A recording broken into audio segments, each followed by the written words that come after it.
Live from inside Porsche, Colorado Springs, it's the First Dibs podcast with our hosts, John Deisty and Justin Underwood.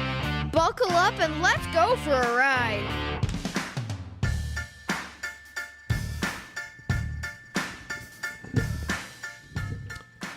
Woo! Yeah, buddy. You there? Are you there? I'm here. Is anybody there? We're going to find out. Everybody's thinking that we start at 7:30. Since last week we started so late. Oh, yeah. Oh, that's a good point. Mm-hmm. Or that we've been canceled.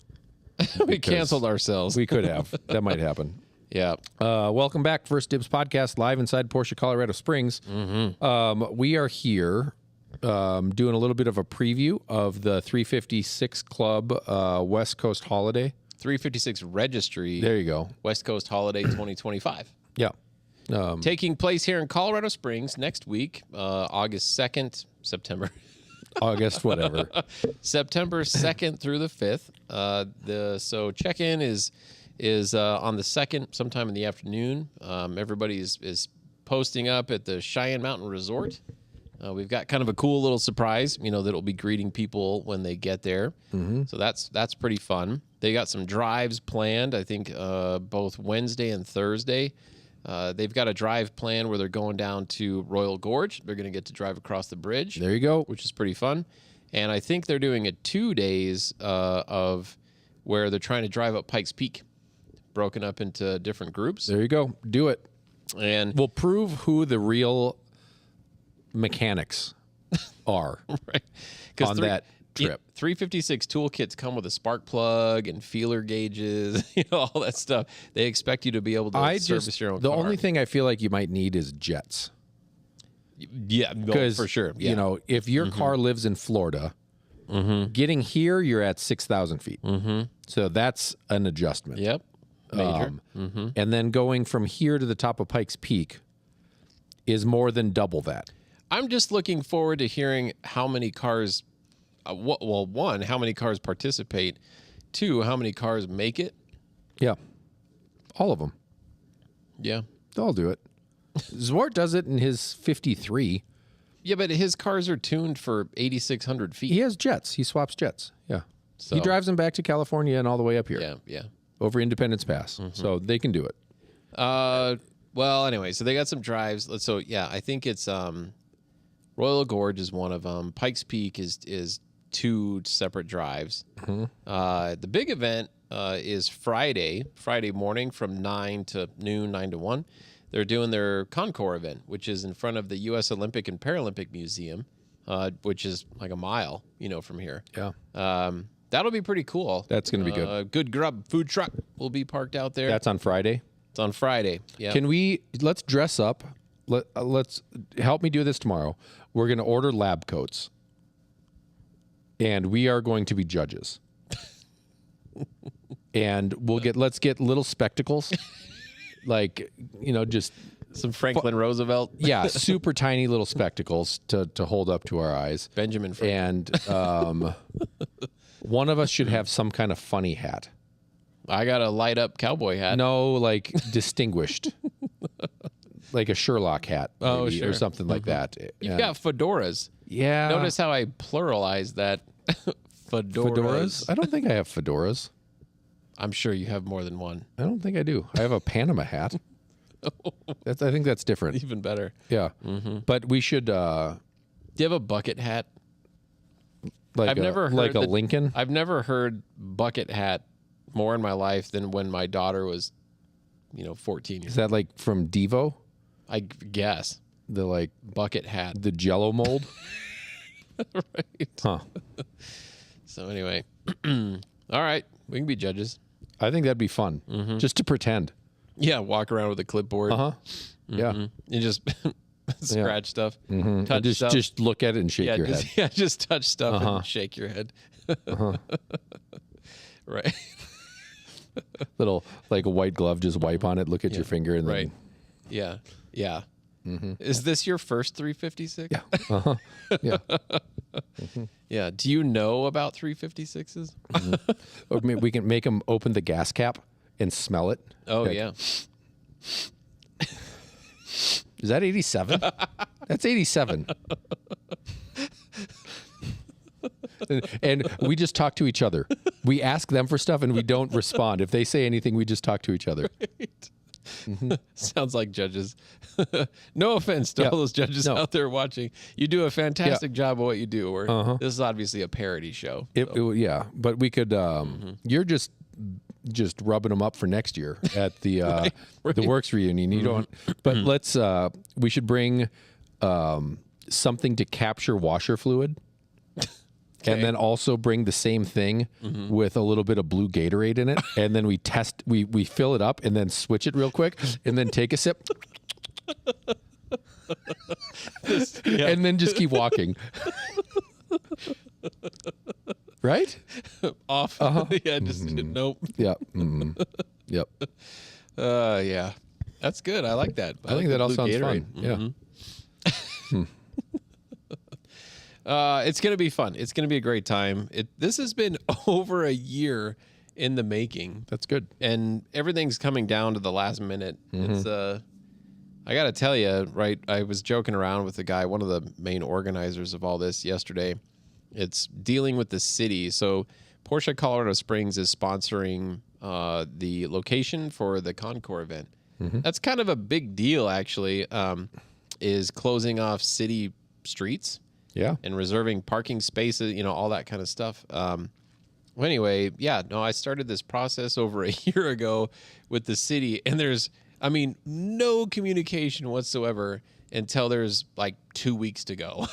Right. And so all of a sudden it's just bang, bang, bang, bang. And then it's almost like city organizations find out, like, oh, hey, there's someone paying to do stuff right now. Let's jump in on this. Yeah. Let's see what we can get done.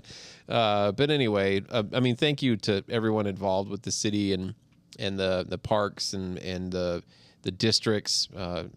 Everyone's actually been really, really helpful, and they know that it's kind of a stressful deal getting through that, especially when it's not something that you do every day. I understand why people get paid to do that for a living, to organize these events and deal with cities and cut through all the red tape and all that stuff. There's a reason why they make a living doing that. But I can't imagine, what the city council and they have to do, on a day-to-day basis, just because you got idiots like me, trying to reserve space for some time. I can't believe they approved the burnout pit. Right. I thought that was just Sturgis. But that's pretty cool. Right. What did they limit it to? Like a 55-gallon drum of bleach? Yes. Primarily is because they don't believe a 356 can do a burnout. That's why you need the bleach. Yeah. It's some smoke show. Tiny tires. Need some smoke show. Yeah, exactly. It's going to be good. Yeah.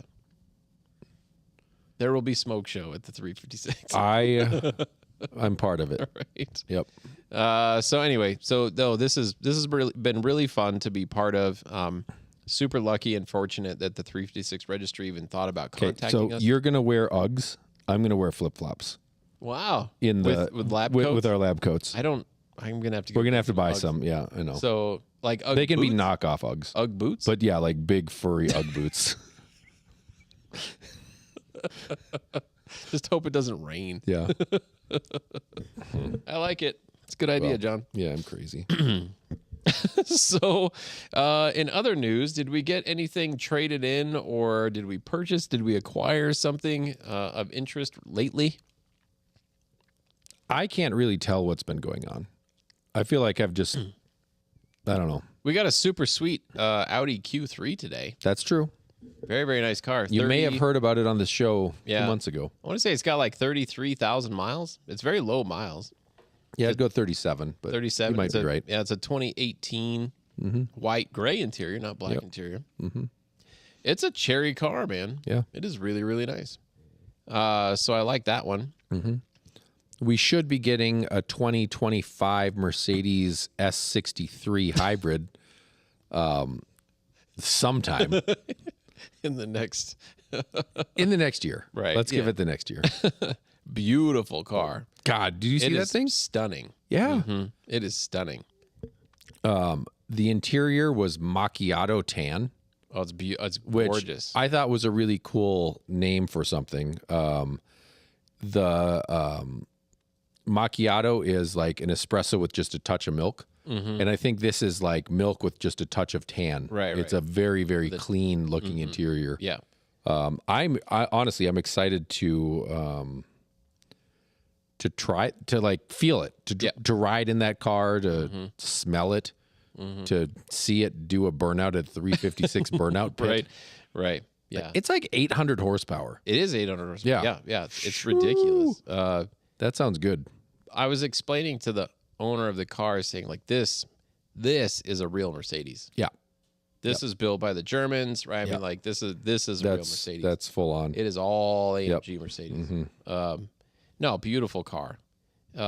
Just presence, you know, and gorgeous. Yep. Good one. So, but it's not here. It's not here yet. Yeah. We got a couple minutes on that. Right. What else? I really can't think of anything. I feel like it's been cars going out. It's a lot lately. of cars. Yeah, it's a lot of cars going out. The trucks have been on fire, right? I mean, we've had all these F-350 Super Duties, you know, from out of nowhere, and they're selling like crazy, which is pretty fun. Who knew? The world's best-selling pickup truck sells. Yeah, right. What year is it? Is it 2020 or 2021 Carrera 4S Cabriolet with cocoa brown? It's white. I think it's Carrara white metallic, if I'm not mistaken. But it's got a cocoa or a brown top, and then it has the espresso interior. That's a really pretty car. Burmester stereo. Which one? It's a 21 Carrera 4S, 20 or 2021 Carrera 4S Cabriolet. I haven't seen that yet. Our buddy Ed's car. Oh, Got traded yeah, in. nice. Do we have it? Yeah. I didn't see. Wow, that sounds great. And then I can't mention it. It was another pickup, but it's gone. That doesn't count. Right, it does not count. But no, it's really good because for the longest time we didn't have any off-brand cars. I mean, very, very few cars. Now, I mean, we have an entire row. Yeah, we just have everything. Yeah, we do. We have this really amazing mix. Land Rovers. We have a Hyundai Ioniq, right? That's sitting down there. We have Jeeps. We have. How much is the Ioniq? I don't. Asking remember for a off the top of my head. friend. Yeah. But no, we got all kinds of stuff. I think you already mentioned the 2000 Boxster. Boxster or Boxster S?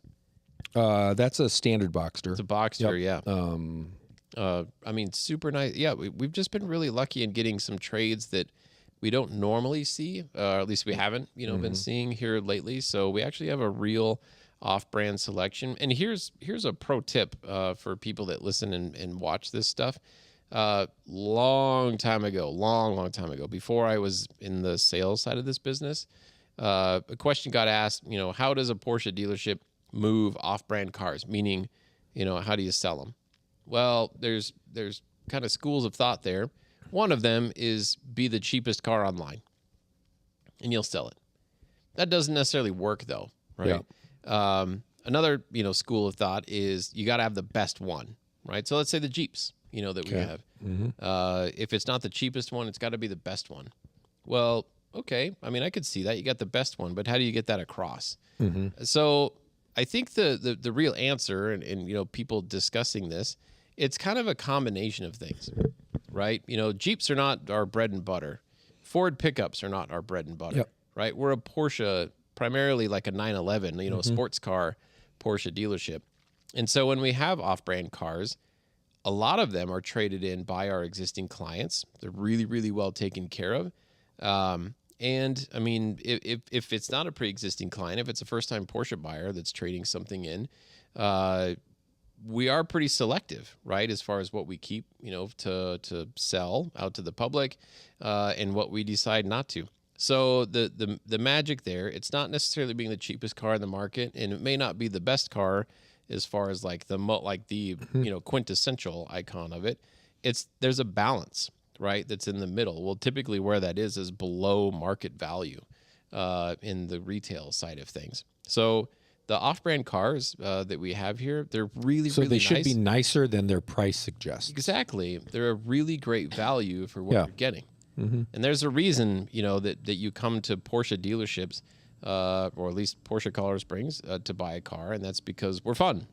And we do it right. We do a great job, right, of working with our clients and making relationships, that kind of stuff. So I understand it can be very intimidating walking up into a store like this. If this is not your normal scene, of buying a car. But what's funny is that, I mean, John and I see it every day.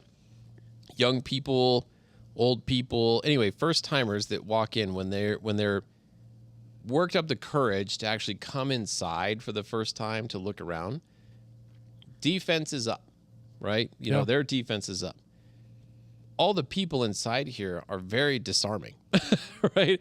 Because you get greeted politely and you take time, right? We take time to talk with people. Can I get you a water, coffee, soda? It's just, yeah, awesome. We're here to have fun with you and educate you, if you have questions or whatever it is. And then you find out like, oh, wow. And then they start to relax a little bit. This is a great place to do their business. So I encourage, again, people that listen or watch, if you're not necessarily in the Porsche market, but you're looking for, a Jeep or a pickup or something else, it's really, really worth your time and effort to come in and just talk to people here and have fun with it. I agree. I may buy a non-Porsche product. That's right. That's right. Did we not talk about this last week? No, we did a little bit, but our buddies at that car show were chatting a little bit about it. They're wondering if I'm really going to do it or if I'm going to puss out again. Odds, if I had odds, I would say 90% I'm going to puss out. But every step it takes. Because 99.9% of the time you do. That's what I do. Yeah, exactly. Because that's just what I do. Well, it's a financial decision and doesn't make sense, right? Like I got a car that's fine and new and doesn't break. Why do I want to get rid of it for an older car that has probably a better chance of breaking and has double the mileage and experience? Tray tables. Tray tables. I mean, the one word answer is tray. Well, is that 2 words? Tray tables? I think that's 1 word. You could hyphenate it. Yeah, exactly. It's one statement. Counts. Yeah. But I might do it. The car is awesome, man. It is. It got at least a first level stamp of not shit. Right. No, I feel very fortunate to where when I started my professional career, I was working in a dual brand store that was Porsche Jaguar, which is such a crazy combination. Yeah. Porsche Audi, Porsche Volkswagen, Porsche Chevy. That's not. But Porsche Jaguar was so opposite. The Brits, right, and the Germans, very different ideas there, right, especially from a long time ago. But anyway, I got to work with that brand through the Ford Motor Company. So when did you start there? 01. You started at the dealership in 01? Mm-hmm. How'd you do that? That's amazing. I'm old. I guess, but I think you're the same age as me. I'm older than you. Like a year. All right. Well, there you anyway, go. That explains it all. But so 01 Jaguar. The X-Type had just come out. The Jaguar X-Type. That was the first all-wheel drive. Yep. Kind of a small sedan. It was really based on the Ford Contour. Yep. And then the S-Type was the hottest thing on the planet. And that was the Lincoln LS 300, 400? Yeah, like a Taurus, Lincoln LS. Yeah, rear-wheel drive. Yep. You could get the Lincoln version in a manual. Could you get a Jag manual? No. The X-Type you could. Okay. But not the S-Type, at least in the U.S. Yep. And the S-Type had the round grille, if you remember, right, round center grille. That was an attractive feature about it. Worst car in the snow ever is the Jaguar S-Type. There was an S-Type R, wasn't there? That's a badass car, and I would totally own one of those today. Cars and supercharged. There was a secret about the S-Type R. I think it was an 8-speed automatic transmission. It was a 5-speed. It had to be a 5. It was at least a 6-speed. No way. It was because it came out of first gear at 1,200 RPM. It was stupid, like how fast it shifted out of first gear. 6-speed, you win. So, but the trick to it is that if you rested your left foot on the brake pedal just enough, to turn the brake lights on, but not necessarily apply brake pressure, if you held the gas pedal down, it would hold it would rev almost a red line before it would shift, as long as the brake lights were on. So what that meant was, just touch the brake pedal, turn the brake lights on, mash the gas to the floor, it would just do smoky burnouts. It was that powerful and torquey. But the one Look at yes, that guy. Absolutely. Ooh. I would totally drive one of those today. 05. The funny thing about that car is on the window sticker on the Monroney, it said maximum 400 horsepower. It said the word maximum. That's good. So they claimed it was a 400 horsepower supercharged car, but the word maximum was in front of 400. Maximum 400 horsepower. Well, that car was awesome, man. I got caught by our general manager, Deck Hughes. Deck, love you, buddy. He's great. I got caught doing a laying 11s coming out of the service drive in one of those ones. And he said, I hope you plan on replacing that guy's tires. And I said, yeah, that's what it's here for. that's good. Oh, look at this one. We should have that up on the screen. That British Oh, my Racing God, Green. that's great. A beautiful car. So the whole, I mean, this is a Porsche, car show. Yeah, it's a car show. It's a car show. Also, hold on. Million Podcasts sent us an email. I didn't know they existed, but they're a podcast rating service. We are the number 5 Porsche podcast in the world. Out of 5. No, I don't. There's got to be more. But can you believe that? Who's number 1? Hopefully Porsche. The Porsche Club is number 3. Oh, Vu. Yep, Vu's number 3. He's beating us. It's okay. I get it. He's got a big following. I get it. It's fine. They actually rank you. They really do rank him. Yeah. I sent a response asking how we were ranked. If it's just based on like I deleted how that good I look, or if it's it matters. I didn't know. Yeah. But yeah, millionpodcasts.com. They're getting great traction from this podcast. Totally. Nine Works Radio is number 1. That's a great podcast. Oh, I've heard Nine Works. Yep. Yeah. P-Car Talk, Okay.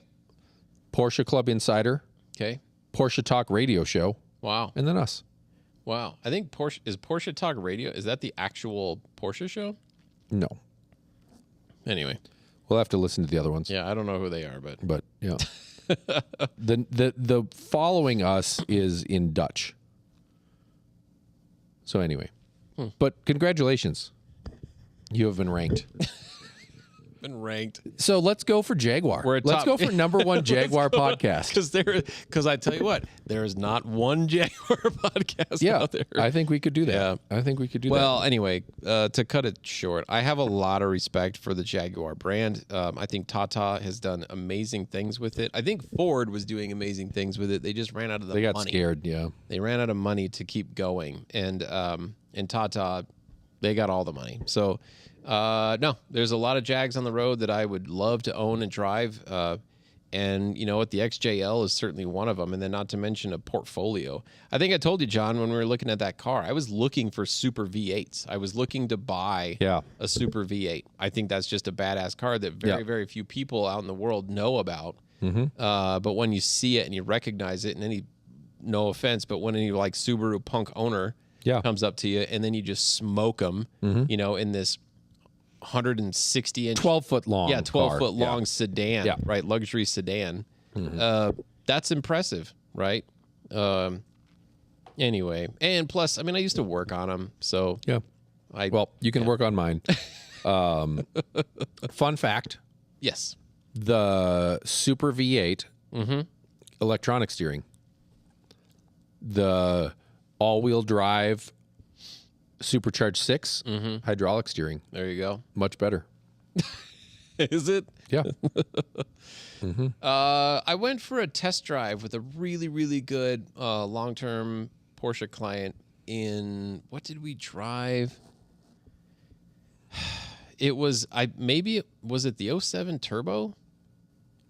It may, dang it, I forget what it was, but it was a electro-pneumatic steering car. Okay. And who was it?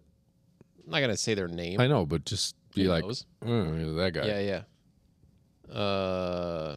Good enough. Yeah. Got it. I understand. So I don't go for test drives, John. Like very rarely do I go for test drives, but I went on this one. Mm-hmm. And you know what it was? It was the 04 Turbo Cab. Yes. Yes. I know who it was now. And the too. reason that I went on it is because I heard that there was an issue with the brake pedal feel. Okay.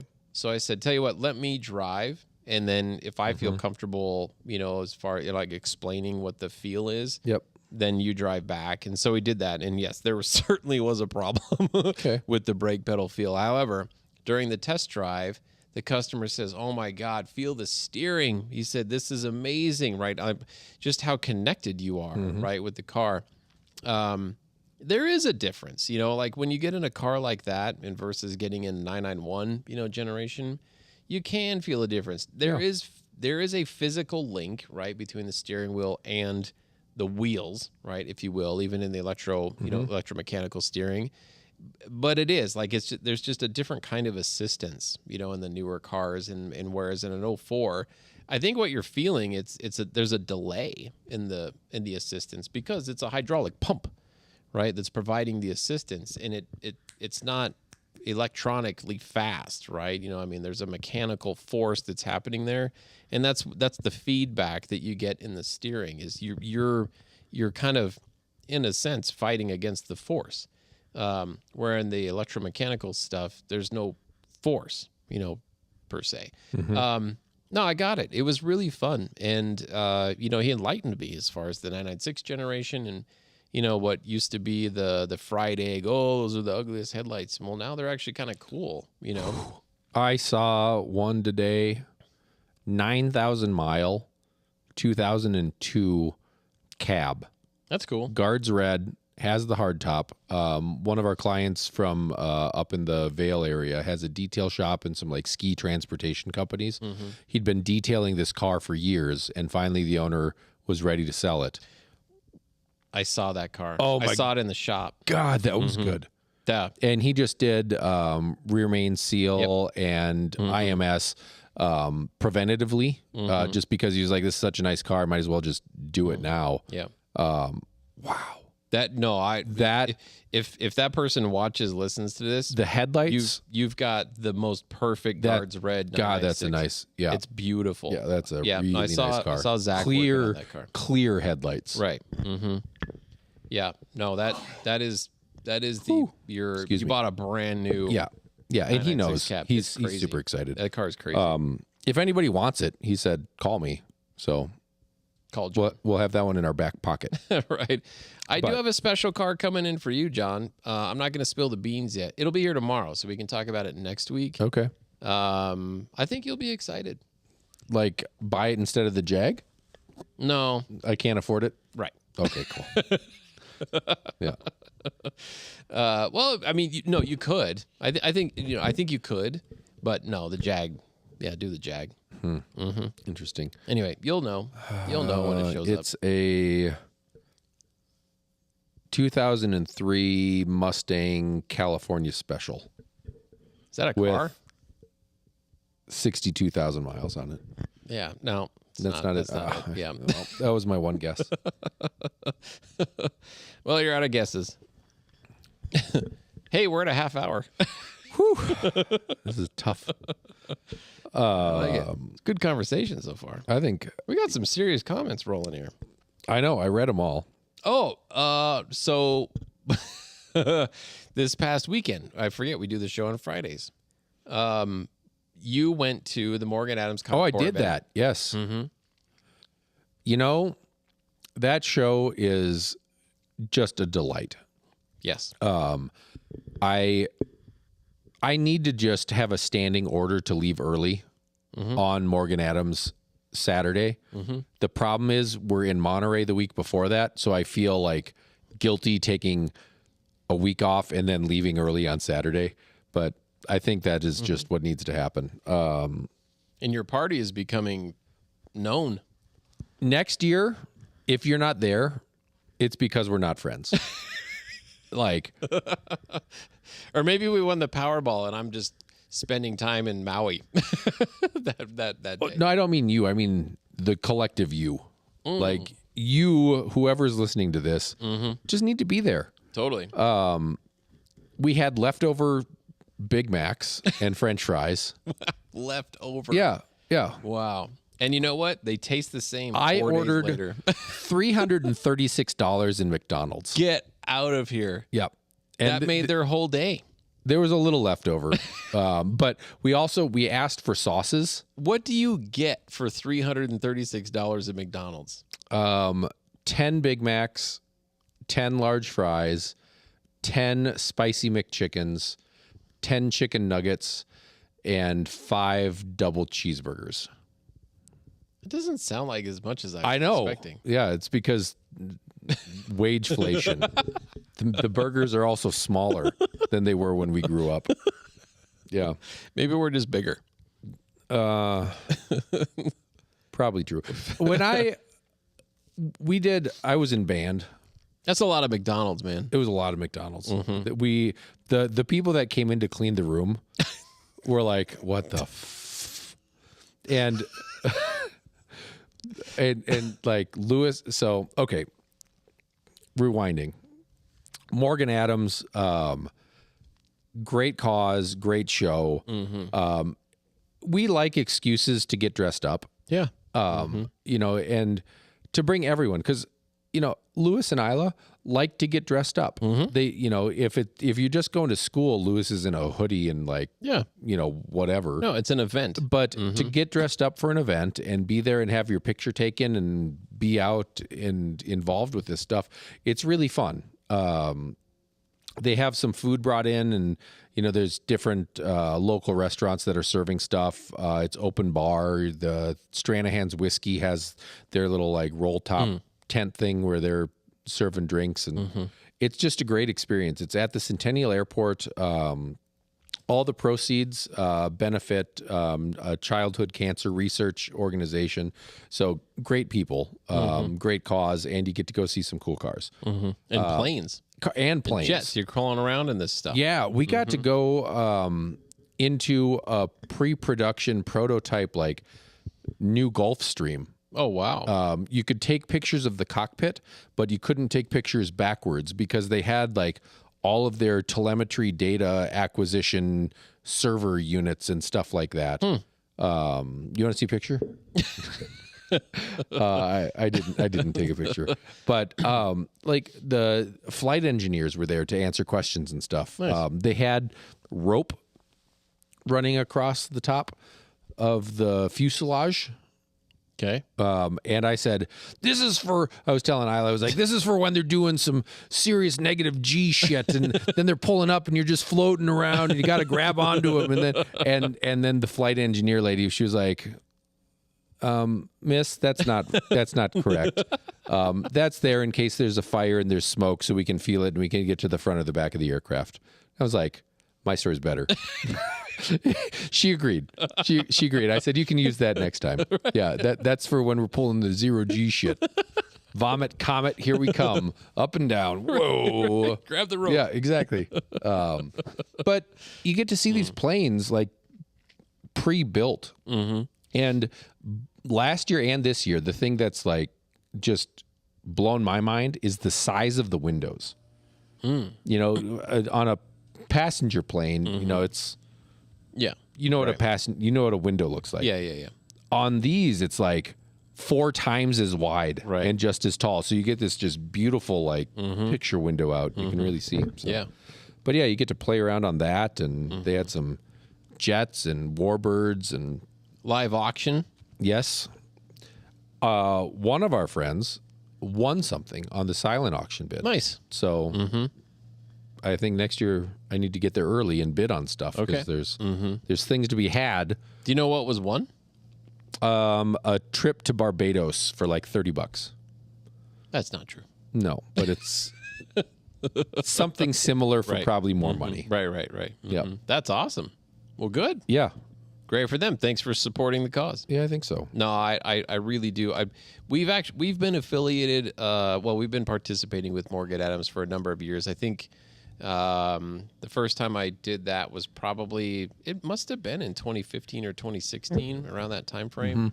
Used to take the Aurora Singer up there to put a car on display, which was awesome. And then I know I got to go back, a number of times for it, and then, but yeah, things, and thankfully, John, you and your family love to participate with that, so to continue, and anyway, yeah, a wonderful cause, and I know they raise a lot of money that night. And I think that's their largest event that they do of the year, so they really, really push for that. The following morning, Hold on, my night's not over. Oh, nice! I like it. So they do a couple flight demonstrations. An air show. Yep. No, it's not an air show. It's a flight demonstration. Okay. There's a Fine distinction. Line there. Okay. We should get Joan on to be talk great. about this. That'd be fun. I think she owes me now. We made her a gin and tonic. But I was exhausted, and we hadn't bought tickets yet because I was just tired and I needed a day off. And then Brendan sent me a message and said, "Hey, Joan's excited to come to your after party. By the way, there's this new hotel they're staying at." And I was like, "Oh, perfect," because I didn't book a hotel. So we ended up getting this new hotel right at the Centennial Airport. And in the past, we've had these after parties and just ordered a bunch of McDonald's because we're all starving at the end of the day because you are. So we had a bunch of the people from Shift Magazine over, our buddy Dino, who I've known, I think, since like the first week I was here. Nice. Young kid that was out in Monterey with us. He came over. He's not a young kid anymore. He was a young kid then. And David Donner came over. Nice. Awesome. Yeah. So we saw him at the show, and my wife and his wife were hanging out and having a good time. And that was super fun. And I told them that if he didn't come over to our after party, because they were staying at the same hotel. Oh, wow. That he was on my shit list. And then it was like 12 in the morning and he wasn't there yet. So I sent him a text and it said, I gave him our room number. And he showed up. That's awesome. So we had this like epic legend Pikes Peak Hill Climb racing driver. That's crazy. Sitting on our couch drinking gin and tonics with us. That's awesome. Yeah. That's awesome. It was really good. That's really cool. I don't know. Oh, my gosh. And then Joan and Eric came over. Nice. The people that run the Morgan Adams. They missed David. They had babies to kiss and things. Yeah. But they showed up at like 1:15. Wow. Hung out for, 30, 40 minutes. And we finally went to bed at 2:15. Wow. And woke up late for the next day's event and ended up playing in the pool instead of coming over to your Sunday morning. Right. Now it's your turn. Sunday morning, so Morgan Adams Concours event started a thing, I guess a year or two ago, called the Sunday Soiree. And this year it was held at the Denver Polo Club or Polo Grounds in Sedalia. I guess last year it was held at the Sanctuary. And then some idiot had to do a burnout, like leaving the Sanctuary. And so the very kind people that donated their space, known as the Sanctuary, to Morgan Adams for that, banned them. Due to behavior. So, but that's just what I heard. I don't know that for a fact. That's just Where's what I the heard. Sanctuary? Castle Rock area. Beautiful landscape. It's Yeah. a golf course. It's a very exclusive, very private golf course. Anyway, the Denver Polo Club or Polo Grounds in Sedalia, awesome space. Like really, really cool. I never would have thought of polo grounds like being in this location. I got to tell you, I really want to know who their greenskeeper is or whoever manicures, because they got the most beautiful, perfect grass I've And ever. like our horses trotting around on it? They actually had a polo match going on while we were there, just kind of as a demonstration thing, I think. But not through the cars. Like everything was separated, right? There's That is a great idea. There's a actually there's a polo around. Smash! Ah! there was a You've seen hail. there was a but have you seen polo ball? seen a polo Yeah. ball or hammer or whatever they call Yeah. it. So that Mallet. was really cool. Mallet. Yeah. Yes. That was really cool to see the polo, players on horses, hear the air horn, going off, and they had a match, that was going on during the car show. They had a VIP breakfast, for people that were presenting cars there. And then, you definitely had a lot of guests, coming just to see the cars. I think the so, having done Morgan Adams Concours event at the airport and then now doing the Sunday soiree, the Sunday soiree is a much more intimate type atmosphere. There's not a lot of loud noises. There's no music. There's not a bar, because it's Sunday morning. It's the morning. Yeah. There's a missed opportunity. It's Next year, it's Joan, yeah, Bloody Mary bar. that could be good. Yep, that could be good. Bloody Marys and mimosas. Compliments of the First Dibs podcast. Ooh, yeah. For six. For six people. The first Yeah. six. The first 6 people that we know or that ask appropriately. So, I will bring a meat stick and a shrimp for each one. Each Bloody Mary. who's the meat stick? Who's the shrimp?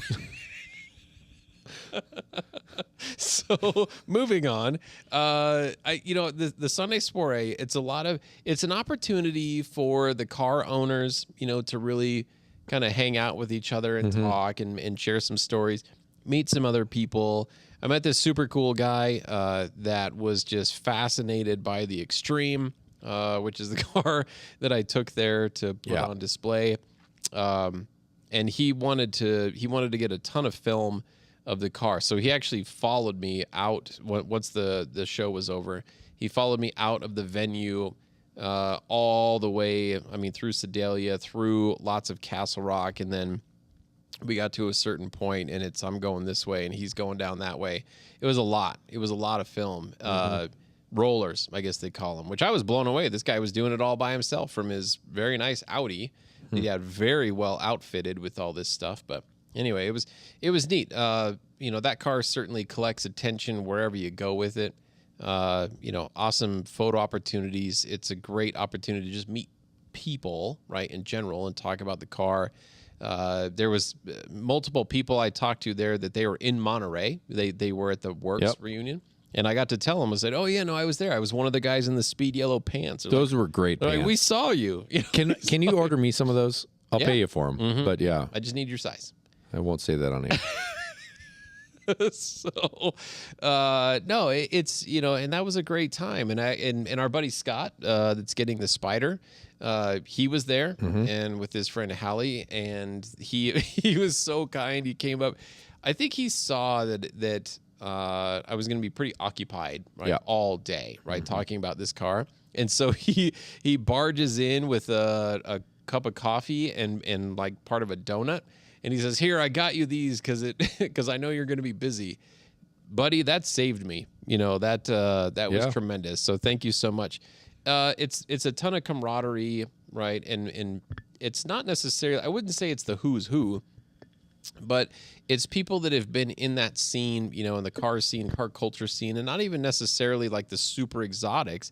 It's guys like you and I, John. Like, it's guys that are just in the ultra wealthy. No, yeah, right. We're car people. That's the We're one. car people, Yes. and we enjoy, the conversation. It doesn't matter where you come from, or even what you have, right? It's really, it was a really, really nice event, pretty low key, certainly compared to what Saturday night is. I enjoyed it. I would totally do it again. I would definitely do that one again. All right.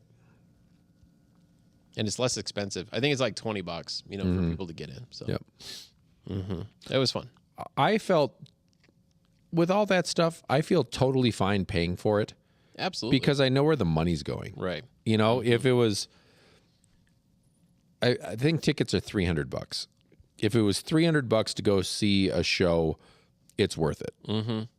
The cars are amazing. There was a Ferrari SP3 Daytona, bunch of cool classic stuff, Bugatti Chiron, all these crazy airplanes and warbirds and stuff like that.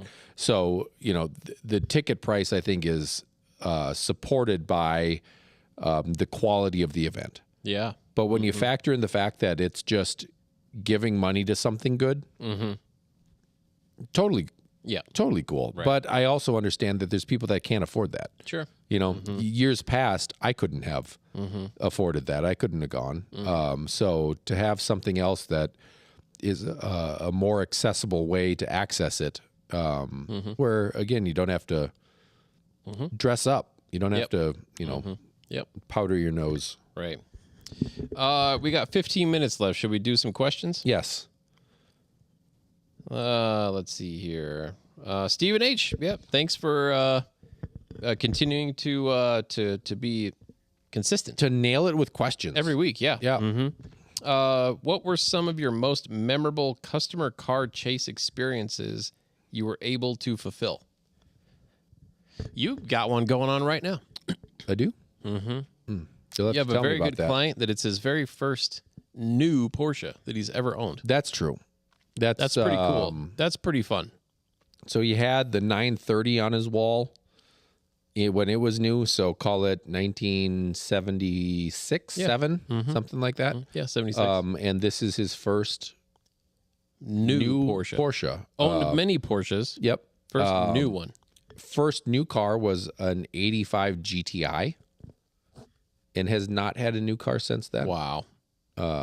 That's probably when he was in the Air Force. Had just become an officer. I Wow. think. Yep. And that was his first, like, I don't know. They probably write you a check for being cool, and you just like, thank you. There you are. I'll take that. Perfect. I don't know how it works. Right. Obviously, I have not served, but I think it's something like that. Yeah, that the chase part is a hard question for me because that makes me think of, like, how did you help someone find a car? And that's really hard. It's very hard. That's like a full-time job. Yeah, tell me about it. Yeah, exactly. There's, I think that's a different career, not different career. It's the same career. It's a different occupation than what we do. But I think chasing stuff, I can also think of, on the super crazy side of things, we had a client that, like, really, really, really wanted to do a super special GT3 RS. And we got in line and we worked with the custom tailoring team and we got in and we did something that's pretty special. Yeah. Custom interior, custom paint, extra pieces painted, very, very bespoke Porsche that, 40 years from now, that car will be at the auctions in Monterey for Car Week. Right. And we'll see it and we'll be like, I remember speccing that. I know that car. I know that car. I was there for that. And Yep. Did you see this? Did you know these things? This is maybe that's when we can break out the lab coats and the Uggs again and be like, this is wrong. right, This right. is not how it was ordered new. This has obviously been replaced, Exactly. even if it wasn't. Right. Dan certainly chiming in But here. backing up to experiences, though, I think experiences don't have to just be buying the car. And they sure. don't have to be that, like, ultra high end GT3 RS. I had a client here today. He has some really cool stuff. He has a Defender 90 with no roof and anything like that. It's just a toy. It's this British Jeep. Right. And he's super interested in 911s, but he'd never driven one. And, he's got a budget and this is where he wants to be. And we drove the 2018 Carrera 4S with all the cool little carbon bits and the ceramic brakes and stuff like that. And we just had an awesome time. And I think that was an experience that I was able to fulfill that made an impact, right? Think about the first time you drove a 911. I can tell you. Yeah. I just did his. Yeah. That's pretty wild. That's pretty cool. And I think we get to do that a lot more. We're really lucky to have a lot of great clients that have been in this and had this before.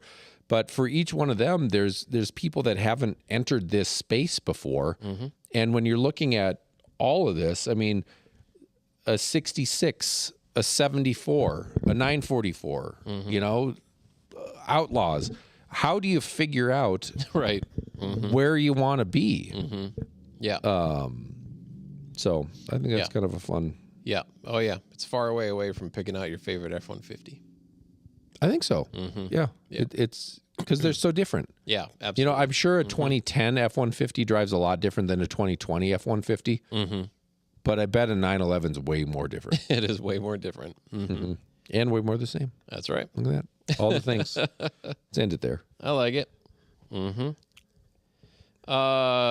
Dan's got a multicolored bucket hat. That's pretty funny. Are we talking about like Caddyshack? Is that what you mean by a bucket hat?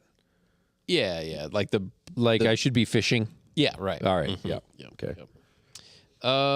Then Dan was chiming in as a fan of the Q3. It's available, buddy.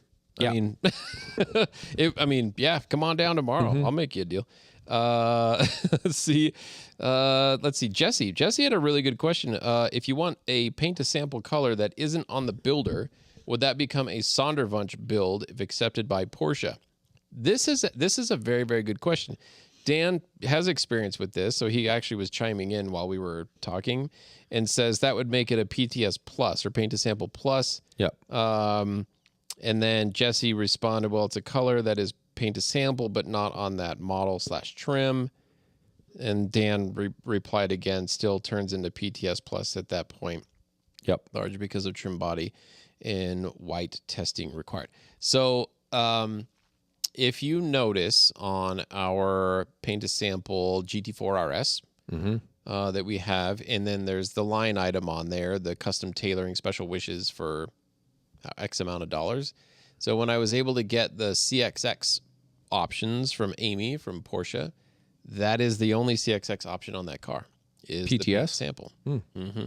But they separated it out. So PTS on its own is a little custom tailoring. Correct. It's exclusive. So Jesse, you've got to. I think it's a great question because Porsche has made it confusing. There's paint to sample.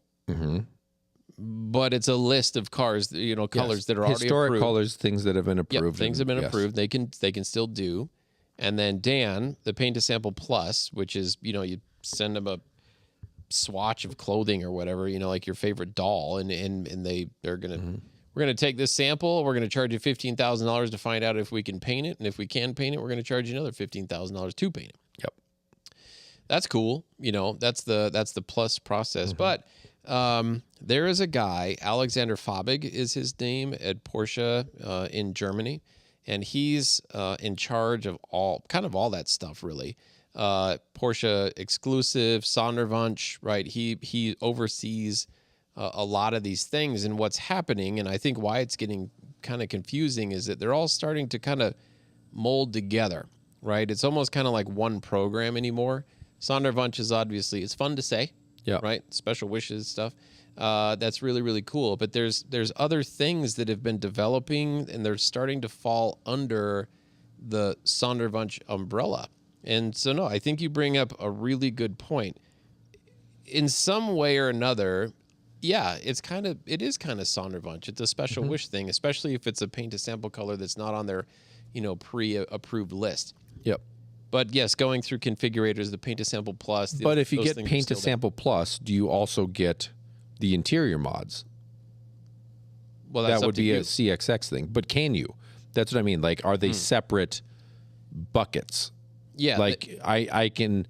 So supposedly, yes, they are. They would be. Yes, so supposedly they are separate buckets. However, because of Alexander Fabig and his position of what he does there, that's where I think it's getting confusing. I think the Sonderwunsch is becoming the overall program. Sure. And Paint to Sample Plus and CXX are falling under that umbrella. We got it. I think everyone now understands. Yeah. No one knows what the hell we're talking about. No, but that's awesome conversation. I think that's something that could be carried on much, much further. Dan comes in. What kind of things will make you go for a car at auction for the store? I don't buy cars at auction, Dan. I don't. Even the Porsche auctions?